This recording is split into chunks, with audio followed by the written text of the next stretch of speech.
চলো আজ তোমাদেরকে বিশ্বনাথ দাদার বাগান দেখাবো। ফুলের বাগান, বাড়িতে কত সুন্দর ফুলের বাগান দেখো চারদিকটা। এটা ঢুকতেই দেখতে পাবে এই যে দাদা, বিশ্বনাথ দাদা আর মাস্টারমশাই আছে আমাদের অমিও। চলো, কেমন কোনো জিনিস ও কাজও নাই।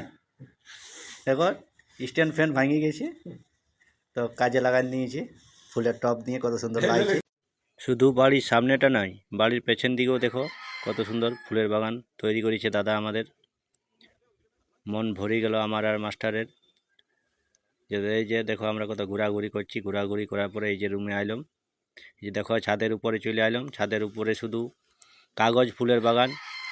এখন দাদা বলছে যে এইখানে মোটামুটি কাগজ ফুলের 81টা মতন আমার কাছে কালার আছে।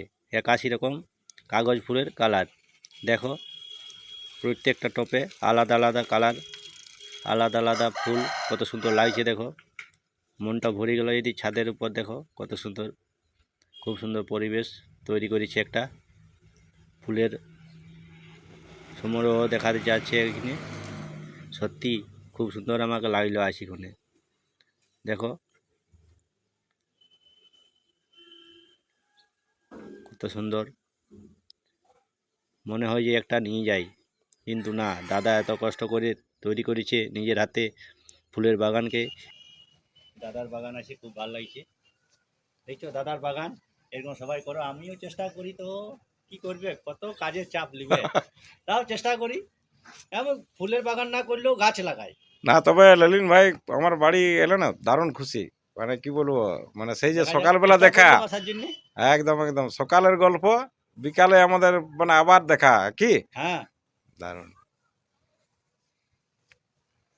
একদম শান্ত পরিবেশ, খুব সুন্দর লাগছে জায়গাটা। দাদা বাড়ি আসেও আমাকে খুব ভালো লাগলো। এবার দাদা আমার কবে বাড়ি যাই, ভাঙা বাড়ি একদম যাবো যাবো। গ্রামের বাড়ি তো এরকম এত সুন্দর নয় শহরের মতন। হঠাৎ কাজের চাপ সবারই থাকে, তো এখন ছুটি ছাটা সমস্যা। এখন ছেলেদের পড়াশোনা চলছে। আমার ছোট মেয়েটা এই বছর 5-এ উঠবে, আর বড় মেয়েটা মাধ্যমিক দিবে। এই জন্য আমিও ঘরের চাপে থাকি, তার মধ্যে মানে ব্যস্ততার মধ্যেও মানে কি বলবো ঘোরাফেরা চলছে কি। হ্যাঁ, টেনশনটাকে দূর করার জন্য একটু ঘোরাফেরা করতে হবে। শুধু ঘোরাফেরা নয়, আমি নার্সিং হোম আসেছিলাম কাকুর কাজে, এখন আমাকে আজের দিনটা থাকতে হচ্ছে। কাল সকালে কাকুকে নিয়ে বাড়ি যাব, এই জন্য আমি যাই। এবার দাদা বাড়ি দিকে থেকে ঘুরে আসি, ভালো লাগলো। সকালেও দেখা হয়েছিল, আবার বিকালে দেখা হইলো, আরো আনন্দিত হইলো আসে দাদার বাড়িতে। আর এই যে ফুলের বাগান তো একদম